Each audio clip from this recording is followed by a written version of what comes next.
கிரியாஸின் அதிரடி ஆடி சேல் 70% வரை தள்ளுபடி. கிரியாஸ், இது நம்ம ஃபேமிலி.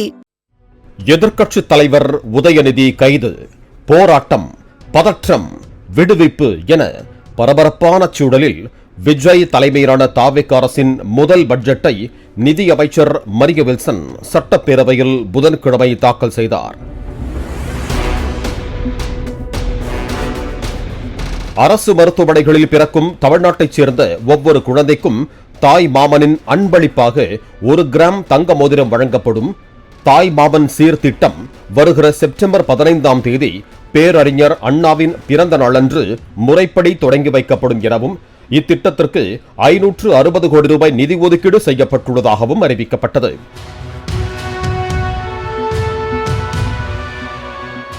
மேலும் அண்ணன் சீராக பெண்களின் திருமண நாளில் 8 கிராம் தங்க நாணயம் மற்றும் ஒரு பட்டுப்புடவை வழங்கப்படும்.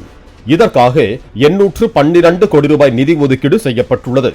தமிழ்நாடு அரசு கல்லூரி மாணவர்களுக்கு வெற்றி மடிக்கணினி திட்டம், அரசு மற்றும் அரசு உதவி பெறும் பள்ளிகளில் இந்த ஆண்டு 11ஆம் வகுப்பு படிக்கும் மாணவர்களுக்கு ஹெல்மெட் மற்றும் தண்ணீர் பாட்டில் வைக்கும் வசதியுடன் கூடிய நவீன பிராண்டட் சைக்கிள்கள் உள்ளிட்ட திட்டங்கள் இந்த பட்ஜெட்டில் அறிவிக்கப்பட்டிருக்கின்றன.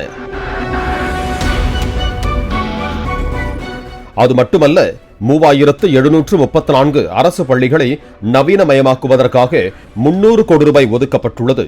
மேலும் வளாகத்தின் சுகாதார மற்றும் பாதுகாப்பில் கவனம் செலுத்தும் சூப்பர் கிளீன் சூப்பர் கேம்பஸ் என்ற புதிய திட்டம் அதன் தொடக்க கட்டத்தில் 139 கோடி ரூபாய் நிதி ஒதுக்கீட்டுடன் 10,000 பள்ளிகளில் தொடங்கப்படும். இந்த திட்டம் கழிவறைகள் மற்றும் குடிநீர் அமைப்புகள் போன்ற வசதிகளுக்கு 24 மணி நேர பாதுகாப்பையும் சீரான பராமரிப்பையும் வழங்குவதை நோக்கமாக கொண்டுள்ளது எனவும் கூறப்பட்டுள்ளது.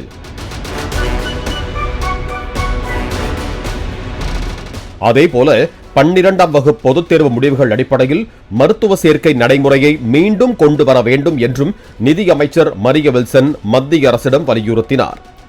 கருவுற்ற பெண்களுக்கான சேவை மற்றும் உதவி மையம், 5 லட்சம் இளைஞர்களுக்கு செயற்கை நுண்ணறிவு திறன் பயிற்சி, நடமாடும் முதியோர் சிகிச்சை மையங்கள், வெற்றி மகளிர் ஆடுகள் வளர்ப்பு திட்டம், கறவை மாடுகள் வழங்கும் திட்டம், மூத்த குடிமக்களுக்காக பொழுதுபோக்கு மையங்கள், மீனவர்களுக்கு உதவித்தொகை உயர்வு மற்றும் திட்டங்கள், சென்னையில் அனைவருக்கும் ஸ்மார்ட் மீட்டர் திட்டம் உள்ளிட்ட திட்டங்களுக்கும் நிதி ஒதுக்கப்பட்டிருப்பதாக அறிவித்தார்.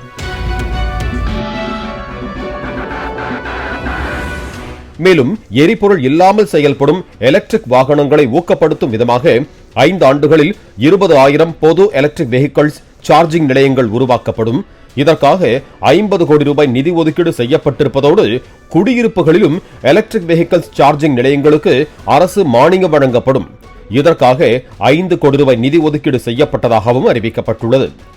பள்ளி கல்வித்துறைக்கு 44,527 கோடி ரூபாயும், உயர்கல்வித்துறைக்கு 8,393 கோடி ரூபாயும் ஒதுக்கப்பட்டுள்ளதாக அமைச்சர் தெரிவித்தார். நடப்பாண்டில் மாணவர்களின் கல்வி வளர்ச்சிக்காக 3,000 கோடி ரூபாய் கல்விக்கடன் வழங்க இலக்கு நிர்ணயிக்கப்பட்டிருக்கிறது.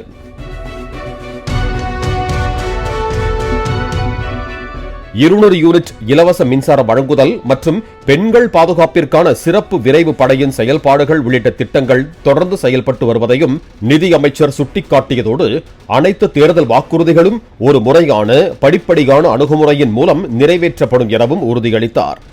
நிதிநிலை அறிக்கையை தாக்கல் செய்த நிதி அமைச்சர் மரிய வில்சன் 2.5 மணி நேரம் உரையாற்றினார். அதாவது காலை 10:01 மணிக்கு பட்ஜெட் உரையை வாசிக்க தொடங்கிய மரிய வில்சன் பகல் 12:31க்கு உரையை நிறைவு செய்தார். இந்த பட்ஜெட் குறித்து எதிர்க்கட்சித் தலைவர் உதயநிதி ஸ்டாலின், எடப்பாடி பழனிசாமி, பிரேமலதா விஜயகாந்த், அன்புமணி ராமதாஸ் உள்ளிட்ட தமிழ்நாட்டின் பல்வேறு அரசியல் கட்சி தலைவர்கள் ஆதரவாகவும் எதிர்ப்பாகவும் கருத்துக்களை பகிர்ந்து வருகிறார்கள்.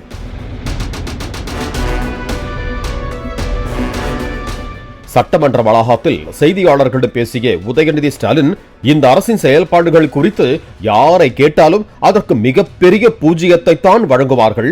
இந்த பட்ஜெட்டும் பூஜ்ஜியம்தான். கடந்த திமுக அரசின் திட்டங்கள் மீது ஸ்டிக்கர் ஒட்டியிருக்கிறார்கள். அதுதான் மாற்றம். அனைத்து திட்டங்களின் பெயர்களையும் மாற்றியிருக்கிறார்கள்.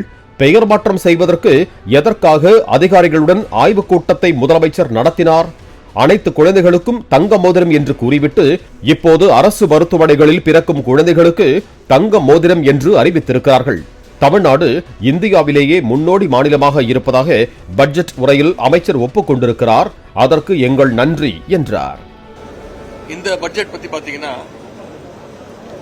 எங்களுடைய திராவிட மாடல் அரசு, எங்களுடைய தலைவர் கடந்த ஆட்சியில என்னென்ன திட்டங்கள்லாம் கொண்டு வந்தாங்களோ அதற்கு மேலாம் ஒரு ஸ்டிக்கரை ஒட்டியிருக்கிறாங்க. ஆட்சிக்கு வரும்போது மாற்றம் மாற்றம் அப்படின்வாங்க. என்ன மாற்றம் கேட்டீங்கன்னா, எல்லாத்துக்கும் பேர் மாற்றம் செஞ்சிருக்கிறாங்க. அனைத்து திட்டங்களையும் பேரை மாத்திருக்கிறாங்க. பட்ஜெட்டுக்கு முன்பு பொதுவாகவே எல்லா முதலமைச்சரும் அமைச்சர்களும் அதிகாரிகளை கூப்பிட்டு பேசுவாங்க.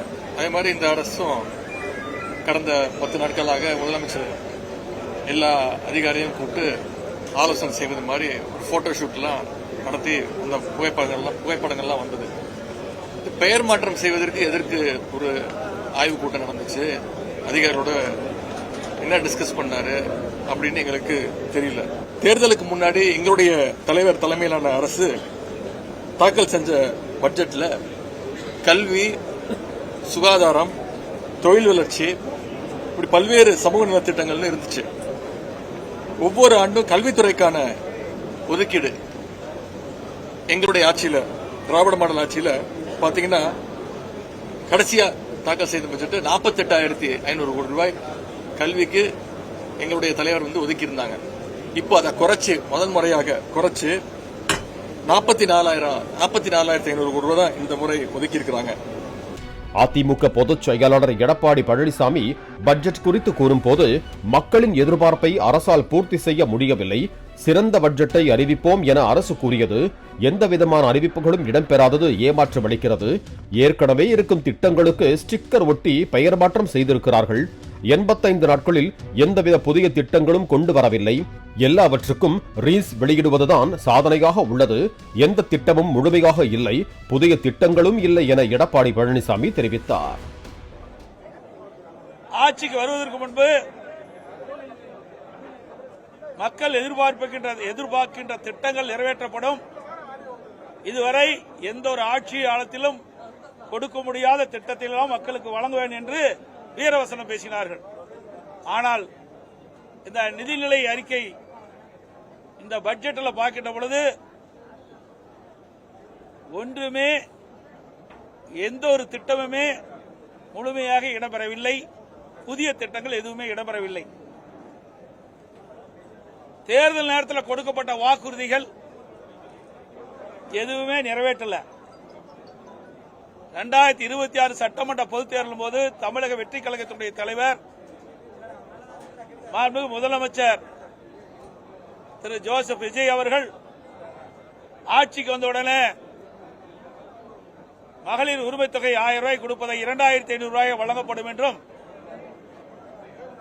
ஆண்டுக்கு குடும்பத்திற்கு 6 சிலிண்டர்கள் வழங்கப்படும் என்றும், முதியோர் உதவித்தொகை 3000 ரூபாய் உயர்த்தப்படும் என்றும், படித்த இளைஞர்களுக்கு, வேலையில்லா பட்டதாரி இளைஞர்களுக்கு 4000 ரூபாய் உயர்த்தப்படும் என்றும், அதோடு மீனவர்களுக்கு மீன்பிடி தடைக்காலத்தினுடைய நிவாரணத் தொகை 20,000 உயர்த்தப்படும். அதற்கு வழங்கப்படுகின்ற டீசல் மானியம் 3600 லிட்டராக உயர்த்தப்படும். இப்படி பல திட்டங்கள், நிறைய திட்டங்கள் அறிவிச்சாங்க. ஆனா அந்த திட்டங்கள் எதுவுமே இந்த பட்ஜெட்ல இடம்பெறல. அதில் அறிவிக்கப்பட்ட, கொடுக்கப்பட்ட வாக்குறுதி எதுவுமே பட்ஜெட்ல தெரிவிக்கவில்லை. புதிய திட்டமும் எதுவும் அல்ல. எல்லாம் ஏற்கனவே இருக்கின்ற திட்டத்துக்கு பெயரை மாற்றி ஸ்டிக்கர் ஒட்டி அறிவிச்சுதான் இந்த நிதிநிலையில் இருக்கல பார்க்கப்படுகிறது. இன்றைக்கு இருக்கின்ற நிதி பற்றாக்குறை ஒரு பக்கம், அதோட ஒட்டுமொத்த கடன் பற்றாக்குறை இதுவே இருக்குது. இந்த ஒட்டுமொத்த கடன் நீங்க பாத்தீங்களா, திருத்திய மதிப்பீடுபடி 10,98,768 கோடி கடன் இருக்குது இன்றைய சூழ்நிலையில். கடந்த இந்த தமிழக வெற்றி கழக ஆட்சி அமைந்து இந்த குறுகிய காலத்தில் 20,000 கோடி கடன் வாங்கியிருக்கிறாங்க. 17,000 கோடி வருவாய் செலவு செஞ்சிருக்கிறாங்க. அப்படின்னா எப்படி ஏற்கனவே இருக்கிற கடனை திருப்பி செலுத்த முடியும்? எப்படி புதிய திட்டத்திற்கு வருமானம் இல்லாம செயல்படுத்த முடியும்? அதுக்குள்ள தக்க விளக்கமே இல்லை.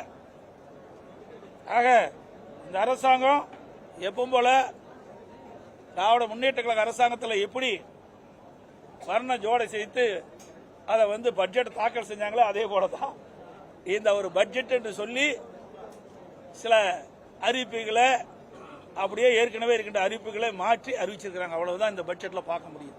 கிரியாஸின் அதிரடி ஆடி சேல் 70% வரை தள்ளுபடி. கிரியாஸ், இது நம்ம ஃபேமிலி.